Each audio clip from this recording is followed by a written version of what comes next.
Hi, my name's Claire Mitchell, and when I was just 15, my parents locked my bedroom door to protect my sister from me. She had a bruise. She said I gave it to her. She said I was jealous, violent, dangerous, and they believed every word. No questions, no doubt, just silence. Then a suitcase on the porch. They kicked me out. And years later, when they saw me thriving, they came back smiling with a folder asking for money.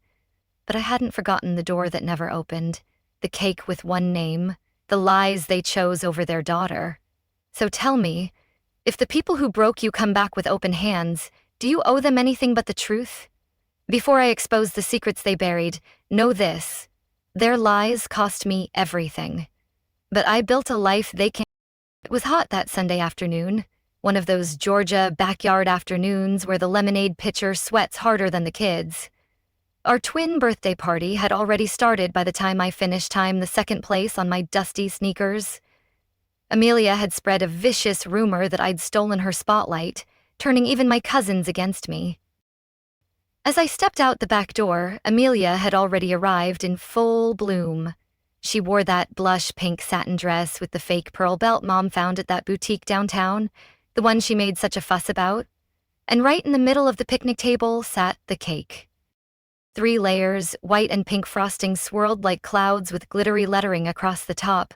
"Happy birthday, Amelia." Just Amelia. I paused at the steps for a moment, waiting to see if maybe, just maybe, someone would notice. Maybe they'd laugh, pull out another sheet cake from the fridge that said my name. A surprise, maybe. But no one did. Not a glance, not a nod.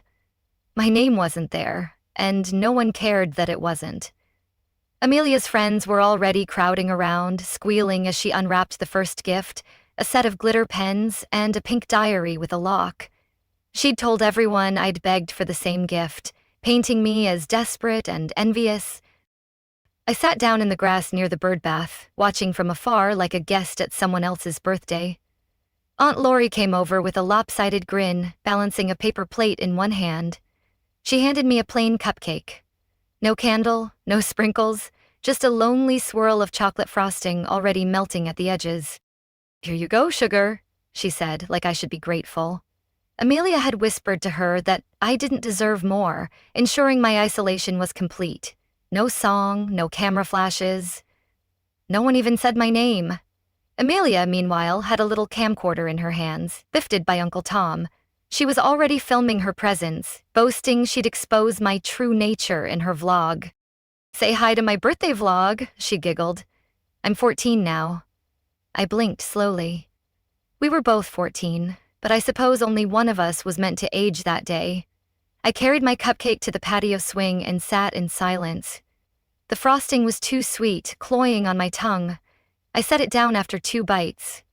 Across the yard, I caught my father's eye. He was standing by the grill. I stood up and approached him slowly. "Dad?" He didn't look at me. I asked quietly, "Why isn't my name on the cake?" He finally turned, only halfway, his mouth still full. "Don't start, Claire. It's just a cake. Don't make a scene."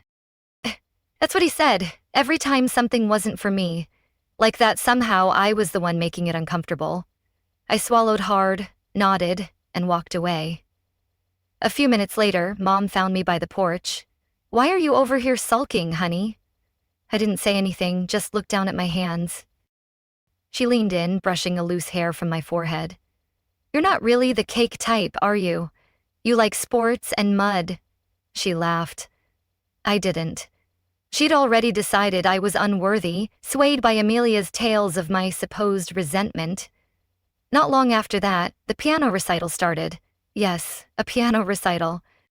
Mom wheeled out the keyboard to the middle of the yard. Amelia sat down, all poised and proper, and started playing some Disney tune everyone clapped along to. I stood in the back behind a stack of lawn chairs, watching the adults marvel over her fingers and posture. They praised her as a prodigy, unaware she'd fabricated my aggression to secure their favor. I was right there. No one asked me what I'd been up to. No one cared that I'd scored 2 goals in the last soccer match, or that I'd made the track team. That wasn't the kind of talent that earned cake lettering or applause. Later, I ducked into the kitchen to grab a soda. On my way out, I passed the hallway where Mom and Aunt Tina were whispering. "Amelia's got the brains, the look, the grace," Mom said. "Claire, well, she's the sporty one. Let's just hope she doesn't get herself in trouble." They didn't see me, but someone did. Grandma Ellen. She was sitting by herself in the sunroom, knowing Amelia's lies but silenced by family loyalty. She motioned for me to come over, and I did, hesitantly. She slipped her hand into her purse and pulled out a crumpled $10.00 bill. She pressed it into my palm without saying much. "Treat yourself sometime, baby," she whispered. It wasn't much, but it was everything. I held that bill tighter than I held the cupcake, tighter than the memory of that missed name on the cake. That night, after the decorations were pulled down and the guests had gone, I sat on the edge of my bed staring at the wall. 14. A number that meant nothing when half of it didn't count. In the darkness, I promised myself something. I wouldn't cry about the cake. I wouldn't ask about the camera. I wouldn't fight for a name on icing ever again. Next year, I wouldn't wait for the cake. I remember waking up on my 15th birthday and dressing in silence. I didn't ask what time the party would be. I didn't check the fridge to see if there was a cake. I already knew. But this time, I slipped out of the house before the sun got too high and walked to the corner store. I bought myself a small vanilla cupcake and a strawberry milk. I overheard whispers that Amelia had spread rumors of my theft, further tarnishing my name. I sat on the bench outside, peeled the wrapper, and lit a match I'd borrowed from Grandma's old drawer. There wasn't a candle, but I counted to 15 in my head and blew it out anyway. It wasn't a celebration. It was a statement, and that should have been it. But that summer, something changed subtly at first. At school, my friends started drifting. Texts went unanswered, group chats went quiet. I figured maybe they were busy. Middle school kids were fickle like that, until I heard it. It was in the hallway between third and fourth period. I passed two girls from my science class, Maddie and Sophie, and I caught the tail end of a whisper. "She's the one who hit her sister." They didn't say my name, but I didn't need them to. That evening when I got home, Amelia was sitting at the kitchen counter with a cold compress pressed to her eye. She didn't look surprised when I walked in. She'd staged the bruise to cement her victim narrative, knowing I'd be blamed. Dad didn't look up from the paper. Amelia glanced at me and gave the faintest smirk before turning back to her phone. Nobody asked me what happened. Nobody explained the injury. The next morning, Amelia walked into school like a martyr. Students glanced at her, then me. Teachers stopped smiling at me. Even Mr. Carter, who used to joke about my soccer plays, kept his distance. By the end of the week, I noticed something even stranger at home. The door to our shared bedroom now had a lock on the outside. I came home from practice and saw it. Shiny brass, new, with a label stuck on it. "Do not unlock without parental permission." I stood in the hallway for a full minute, gripping my duffel bag, staring at it. Mom walked by. Didn't slow down. "It's just to make sure your sister feels safe," she said over her shoulder. No one had asked if I felt safe. That night, I stood outside the bathroom door while Amelia brushed her hair. She'd sent an anonymous note to school, claiming I'd threatened her. I pushed the door open. She glanced at me through the mirror. "What do you want?" she asked like I was the intruder. "You told them I hit you," I said quietly. She dabbed at her lashes with a cotton pad. "I did what I had to." I took a step closer. "Why? Why would you lie like that?" Amelia turned, then, fully facing me, her voice dropped. "Because no one cares what you say, Claire. I'm the good one. I always have been." I stared at her, my hands curling at my sides. "I didn't do anything to you," I said. "You made that up." And she shrugged. "Do you think they'll believe you? You think they ever have?" I walked out. I didn't slam the door. I didn't scream. But I was shaking. That weekend, I tried to talk to Mom while she folded laundry. I told her it was a lie, that I never touched Amelia. She kept folding. "She's scared," she said flatly. Amelia had shown her a fake diary entry detailing my supposed attack. I opened my mouth, closed it. I wasn't going to win this. The next week, Amelia came to breakfast with a bruise on her shoulder. She winced as she pulled her hoodie over her head, making sure to do it just as Dad walked into the kitchen. He froze. What happened? Amelia didn't say anything. She just gave him a look. He turned to me. Get your bag. He said. What? I said. Get your bag. I'm taking you out of school early. I didn't argue. I didn't ask why. I just grabbed my stuff. We drove in silence when he finally pulled over just a few blocks from school. He didn't look at me. He didn't raise his voice. He didn't yell. He just said, "If I ever hear you've touched your sister again, I swear." He didn't finish the sentence. He didn't have to. It hung there in the cab of the truck, heavier than anything else he could have said. I looked at him, waiting. For what? I don't. Maybe some hint of doubt? Maybe a flicker of memory that I'd never been that kid, that I'd never laid a hand on anyone. But all I saw was conviction. Cold. Final. I got out of the truck and walked back toward the school. My knees felt like water. I wasn't suspended, not yet.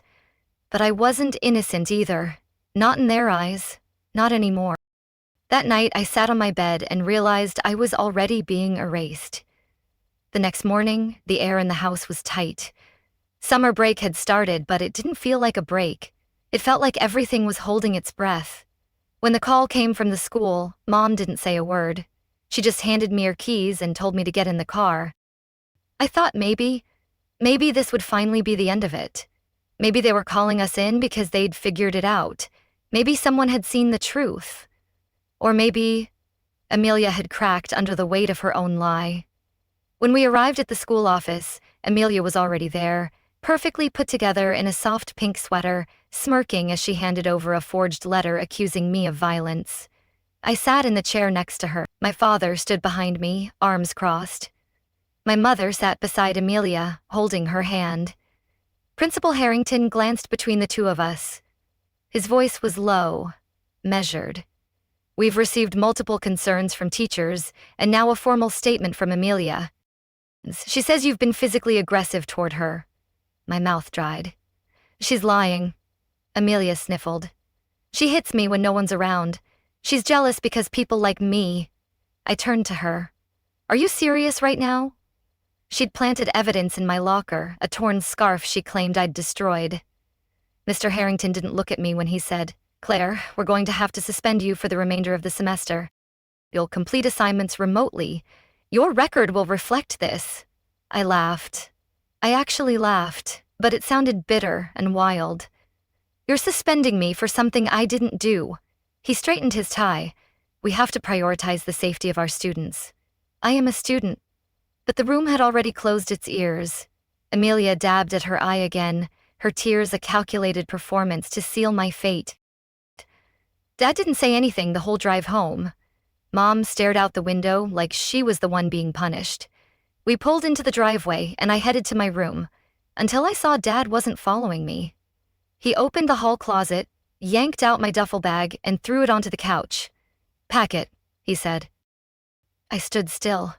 What? He pointed at my room. Now. I didn't move. You're serious? He looked me dead in the eyes. No daughter of mine lays hands on family. She's lying, I said, voice shaking. She made it up. You didn't even ask what really happened. He didn't blink. Pack your things, Claire. Mom was quiet behind him, believing Amelia's stage tears over my truth. I looked at her. Mom, please. He opened her mouth, closed it, then finally said, This is tearing us apart. No, I whispered. She is. She's doing this. Amelia rested her head against Mom's shoulder, her act of innocence a knife in my back. I took a step forward and Dad took one toward me. Don't, he said. Don't make me regret not calling the cops. Something snapped. I turned and ran to my room, slammed the door, stuffed what I could into the bag, a few shirts, a pair of sneakers, my old journal. I looked around at the walls, empty like me. Amelia's lies had stripped me of my home. I sat on my bed, trying to breathe. Then a memory hit me, sharp and fast like glass to the palm. 2 weeks earlier, the school had been organizing the summer reunion for students who'd graduated from our elementary school class. There had been a group text, plans for a small pizza party, photos, a time capsule opening. I hadn't been invited. When I asked my closest friend, Jessica, she revealed Amelia had warned everyone I was dangerous. The sting of it felt even worse now. I wasn't just being punished, I was being replaced. She'd shaped my story before I had the chance to tell it. The doorbell rang. I thought maybe it was over. Maybe this was just a cruel prank to make me gravel. But when I opened the door, I saw Grandma. She was wearing her usual denim jacket, her car keys in one hand, the other extended toward me like she'd already made her mind up. No questions, no small talk. She just nodded once. "Get in, baby." I didn't even check if Dad would stop me. I just grabbed my bag and followed her down the steps. Now, as I opened the passenger door, I heard her voice, clear and sharp, like she'd been saving it for just this moment. She looked back at my parents standing in the doorway and said, "You've just given away the only one who ever gave a damn about either of you." No one replied. Grandma didn't wait. The car pulled away and I looked out the window, watching my house grow smaller and smaller until it disappeared behind the trees. I didn't cry in her car. I didn't speak. I just knew something had been permanently broken. 6 years passed like the slow turning of a rusted key. I moved to Atlanta, started college part-time while working at a local coffee shop just off Peachtree Street. Grandma let me live in her small duplex near the metro line. Amelia's lies had followed me, tainting even my new start. And in that quiet little place, with thrifted dishes and a second-hand sofa, I started rebuilding what it meant to exist without asking for permission. Then came the envelope, sealed with Amelia's malice, a trap to pull me back into her web. Inside, a wedding invitation. My cousin Nora, Amelia's best friend since kindergarten, was getting married. The venue, a mid-range banquet hall just outside downtown. My name wasn't on it. I left it, on the coffee table, untouched. 2 days before the wedding, Grandma knocked on my door. She didn't ask, just said, "IRSVP for 2, wear something that makes you feel sharp." So I pulled out the blue dress I wore to job interviews, simple, modest, clean. We drove in silence to the venue, Amelia's influence lurking in every detail of the event. The parking lot was full. Her rumors had ensured my exclusion from the guest list. Inside, it smelt like floor polish and meatballs. I clutched Grandma's arm. She leaned in and whispered, "Hold your head high. We came for the shrimp cocktail." We approached the check-in table. A young woman with a headset and clipboard looked up. "Name?" "Mitchell. I'm here with my grandmother," I said. She scanned the list, then glanced up with practiced politeness. "You're not listed. Let me find a spot." I could feel it already. Amelia's fingerprints on everything. The girl scribbled something, tore off a post-it, and handed it to the usher. "This way, table 9. Table 9 was tucked behind a structural column near the kitchen's swinging door. On the other side, the restroom entrance. Amelia had orchestrated my humiliation, placing me in the shadows. My seat was the only one without a name card. Grandma tried to smile as we sat down, but even she couldn't hide the tightness in her jaw. People walked by. Some glanced, most didn't. Amelia, in her floor-length blush gown, flaunted her triumph, knowing she'd sidelined me. She never looked our way. Dinner was served. Waiters rushed past our table, brushing my chair as they entered the kitchen. Amelia's allies whispered my supposed crimes, ensuring my ostracism. The lights dimmed. A slideshow began on the projector screen across the ballroom. I watched quietly. Photos rolled. Childhood birthdays, beach trips, Christmas mornings. Amelia smiling and everyone front and center. I wasn't just missing. I'd been sliced out. Then came a clip from our 11th birthday. I remember the day vividly. The cake had only Amelia's name in cursive pink, but on the screen a girl with darker hair stood next to her. The caption read, "Amelia and Claire, age 11. It wasn't me. I felt Grandma's hand squeeze mine under the table. The photo disappeared. Laughter echoed across the room. I stayed still. It wasn't just a mission. It was replacement. Somewhere between the salad course and the father-daughter dance, an older man with silver hair sat at my table, half by mistake, I think. He looked at me, then blinked. "You're Claire Mitchell." "Yes," I replied cautiously. He offered a soft smile. "I was your ninth-grade teacher, Mr. Lawson." I nodded slowly. I remember. He knew Amelia's lies but feared her influence. "You didn't deserve what happened." I looked at him, unsure what to say. My voice cracked a little. "Do you believe the rumors?" He sighed. "Truth has a way of surviving, even if it takes time." Then someone called his name, and he was gone. His doubt in Amelia's story fueled my resolve. I looked across the room one more time, at Amelia twirling on the dance floor, at my parents clapping near the head table. I turned to Grandma. "I need some air." She nodded and didn't follow.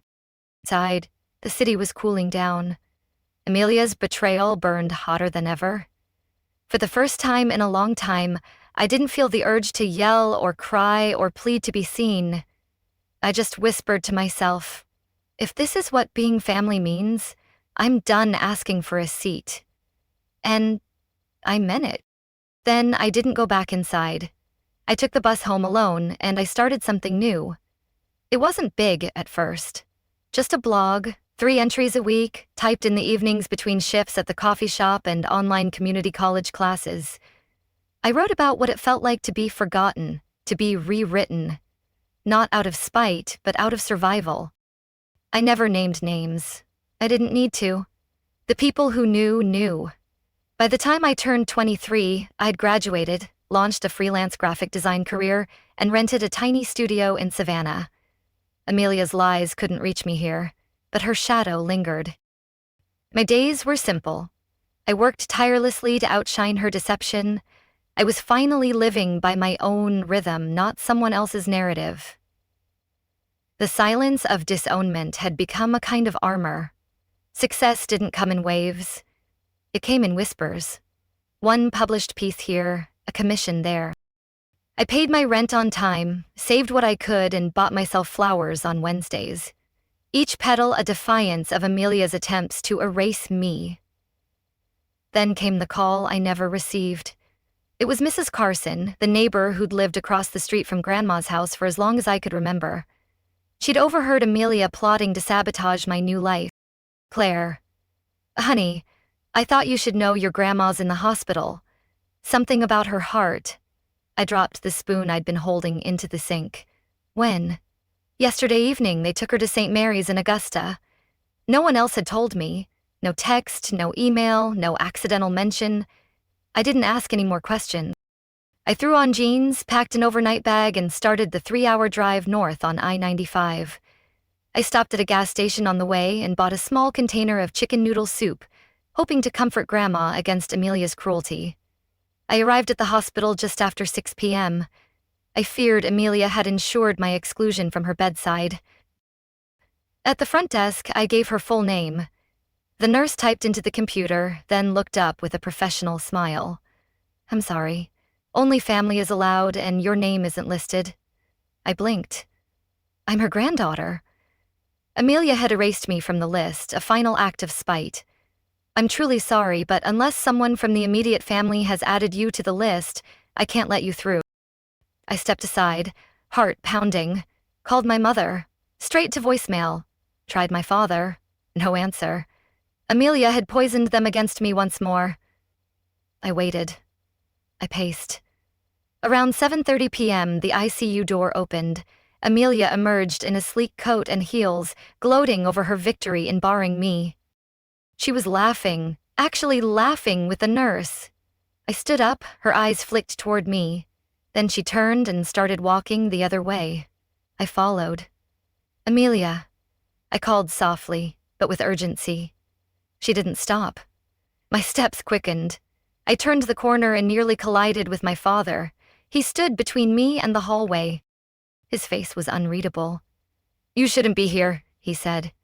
I opened my mouth, but nothing came out. She's my grandmother, I finally said. His voice didn't rise. It dropped instead, lower, sharper. Go home, Claire. You've done enough. Amelia's lies had turned him into her puppet. I tried to peer past him, but he stepped to block my view. Dad, please. No, just that one syllable. He turned away, blinded by Amelia's fabricated innocence. I sat in the hospital hallway for 2 hours. People came and went. I clutched the soup container in both hands. It symbolized my love against Amelia's hate. I didn't cry. I didn't speak. I just sat. Sometime after 9 p.m., a janitor pushing a mop bucket paused as he passed. You waiting on someone in 218? He asked. I nodded. He scratched his chin. That lady passed this morning, thought you should know. My breath caught. She what? He gave a small nod. Sorry. He moved on, and I just sat there holding soup for someone who'd never tasted. My legs wouldn't move. My body had gone numb. I looked down at the container, a futile gesture against Amelia's triumph. I thought about her hands, how they'd wrapped mine on that night I left home. I thought about how she never asked questions, just opened the passenger door and waited. I sat on that bench outside the ICU until a security guard kindly told me visiting hours were over. So I walked back to my car. I didn't drive right away. Instead, I just stared at the hospital windows and whispered the only goodbye I had. And still, I didn't cry. Grief has its own clock, but that night, I didn't sleep. I opened my laptop and started writing the truth. Not all of it, not yet. Just a piece. A shard of memory still lodged deep, sharper that Grandma was gone. The entry was called The Cake with One Name. It was only 900 words about a birthday, a cupcake, and the silence that followed my heart. I didn't name anyone. I didn't need to. It wasn't revenge. It was a release, a way to let something out of my chest before it turned to stone. I hovered over the publish button, and then I pressed post. By morning, 5 people had shared it. By Amelia's lies were unraveling as readers saw my truth. People saying things like, "This was my mom too," and "You put words to something I couldn't explain." It felt strange. I hadn't expected anything. Just needed the page to stop being blank. The next day, I received an email from a writing group on Twitter. They asked if they could feature my piece. I agreed, quietly, and kept writing. More posts followed the seat by the kitchen door, when they called me jealous. Silence is not peace. They weren't angry essays. I didn't scream in them. I just laid out the moments one by one like pebbles across a trail I had walked barefoot. The inbox filled up. Women, men, even teenagers. My sister turned the whole family against me too. I haven't spoken to my mom in 11 years. Amelia's deception mirrored their pain, amplifying my voice. It made me cry on the bus. Thank you. My words struck a chord, exposing her falsehoods to the world. It made me want to tell more, but I didn't expect what came next. That Monday, I was cleaning out the last of Grandma's things. I found a hidden letter from Amelia, gloating about her plan to ruin me. Her landlord had given me 1 week to clear the room. Most of it was folded sweaters, a tiny wooden jewelry box with a note revealing Amelia's scheme to discredit me further. And then, at the bottom of a drawer, beneath old mail and greeting cards, an envelope. It had my name on it in her looping cursive. I sat on the edge of the bed and opened it, heart racing at the thought of Amelia's final blow. Inside was a photocopy of a will, not the one from the lawyer's office. This one was dated 3 years earlier, right before I was kicked out. In it, Grandma had granted me part ownership of a plot of land she held in joint trust with my parents. Not big, but enough. A note was folded alongside it, declaring my innocence against Amelia's lies. This is yours. They don't deserve to decide anymore. I stared at it for a long time.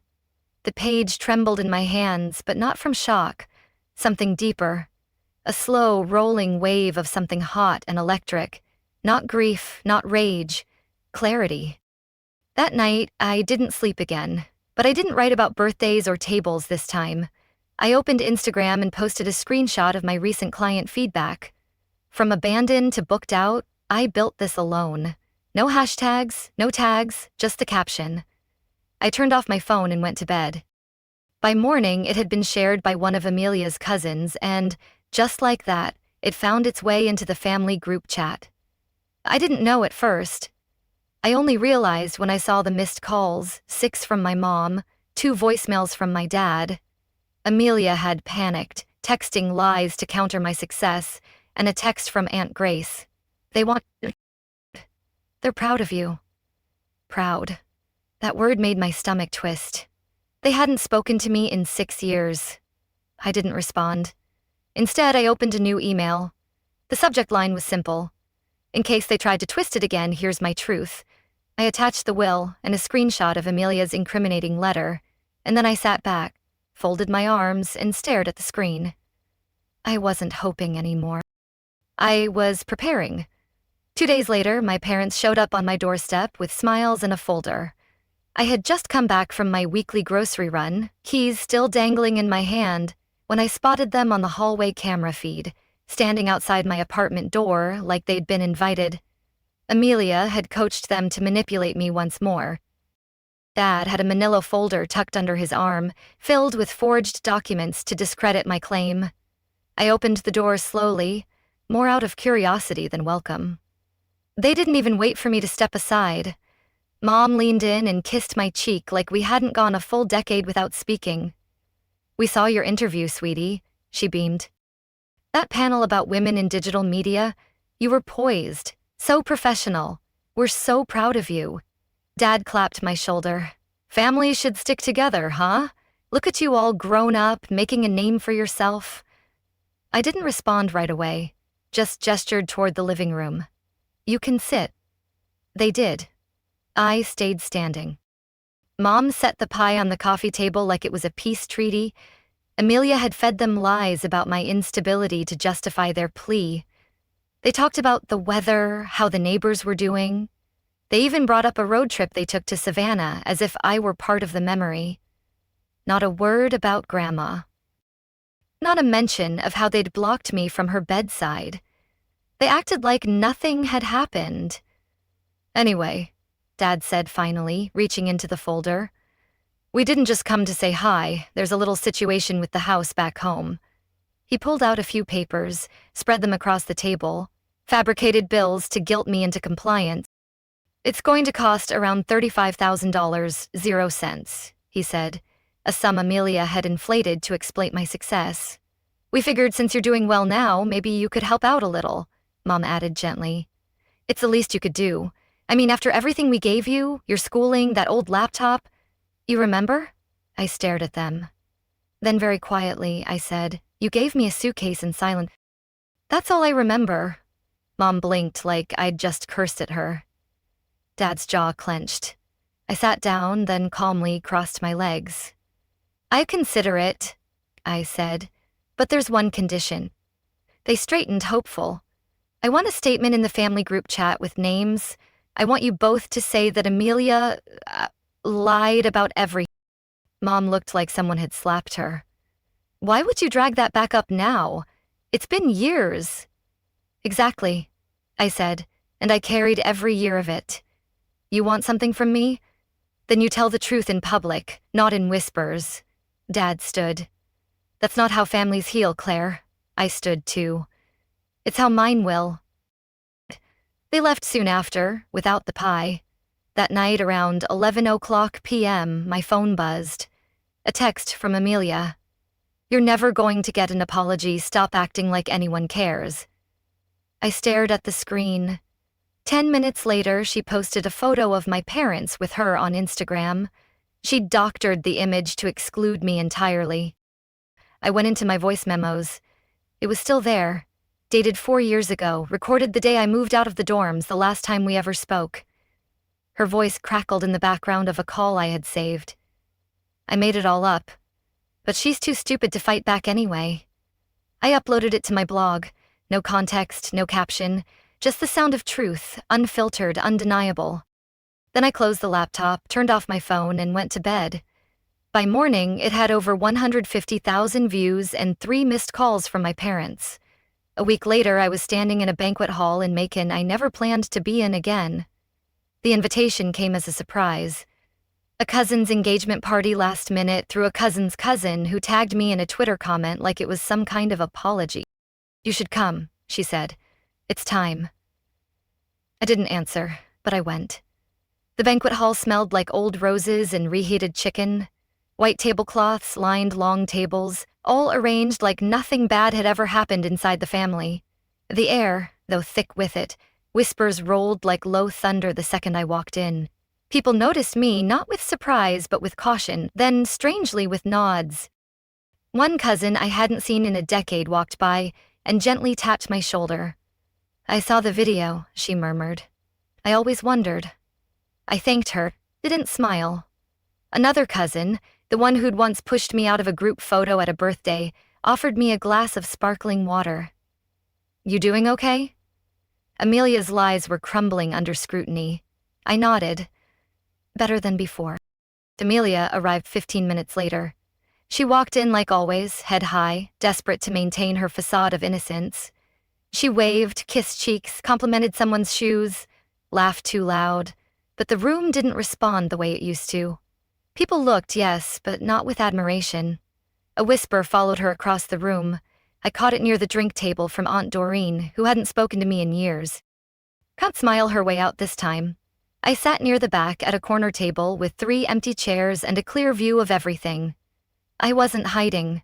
I just wasn't trying. The room hushed when Uncle Franklin stood near the mic. He tapped it twice. "Before we eat," he said, clearing his throat, "there's something I think we need to address. Something that's festered too long." There was a rustle of surprise. Some forks paused mid-air. "I know this is an engagement celebration," he continued, "but family is family, and truth should have a place at our table." He turned to the small Bluetooth speaker behind him and pressed play. Amelia's voice filled the hall. "I made it all up, but she's too stupid to fight back anyway." Silence. Amelia's exposure sent shockwaves through the room. A beat later, a cousin, one who had once called me unstable in a text I wasn't meant to see, stood, picked up her clutch, and walked out without a word. The audio ended. No one looked at Amelia, not directly. Her carefully crafted image shattered irreparably. She stood frozen, face drained of the color she'd painted on so carefully. Then she started crying. "It was a joke," she sniffled. "I didn't mean—" Mom cut in loud, cold. "I told you to be careful, but you couldn't stop." Amelia's jaw dropped. You said," Mom shook her head. "Not like that. You didn't have to say it like that." Dad didn't speak, just stared at the empty plate in front of him, haunted by his complicity in her lies. Amelia turned to me, but I didn't move. She ran. Not one person followed her. For the first time, I stayed while someone else ran. I didn't even flinch. Over the next hour, people came, one by one. Aunt Marian, who used to call me the quiet one, touched my arm. "We should have asked. We should have seen." I didn't offer her comfort. "You saw what you wanted," I said evenly, "and I paid for it. Someone else brought over a plate of food untouched." "You need anything?" she asked. I shook my head. All I wanted was silence. That night, as I drove back to Savannah, the road dark and empty, I didn't feel triumphant. I felt quiet. But it was the kind of quiet that comes after a storm has finally passed. The next day, I finally opened Grandma's letter, and it changed everything. It was Tuesday. Amelia's downfall was complete, but her scars remained. I had made tea, not because I needed it, but because it gave me something to hold. The envelope was still sealed, her cursive slanted across the front. Claire underlined twice. Her words were my shield against Amelia's venom. I took a breath, slit the seal, and unfolded the single page inside. The read, "You were always mine. You were always enough. Let them see you now." Tucked behind it was another sheet, an old legal document, a notarized copy of the original deed to the Westview house, dated before I was even born. Next to my grandfather's signature was hers, and mine. Grandma had listed me as co-owner in a revision just after my 14th birthday, the same year they erased my name from the cake. She never told me, never had the heart to bring it up, but she'd kept it. I ran my fingertips across the ink, then set it down and leaned back in my chair. That paper didn't fix everything, but it did something else. It confirmed I hadn't imagined it. I had been part of that family. I had belonged. They were just the ones who left. A few hours later, my phone rang again. Dad. I let it buzz on the counter until it went quiet. Then I opened my laptop, typed out a short message to my attorney, and hit send. Please confirm they no longer have legal claim to the Westview property. If they contact me again, initiate cease and desist. I didn't yell. I didn't throw anything. I didn't need to. Power, I had learned, was quiet. It moved in signatures, in ownership, in refusal. 2 weeks passed. On the morning of my 29th birthday, I stood taller. But Amelia's betrayal left wounds that lingered. My closest friends came, the ones who showed up when no one else did. We ate bagels and eggs, drank orange juice from mismatched glasses, laughed over stories that had nothing to do with bloodlines. Toward the end, my best friend's daughter, Sophie, age 7, waddled out of the kitchen holding a small cake with both hands. Her innocence healed where Amelia had broken. She said it in front of me, and I read the pink frosting script.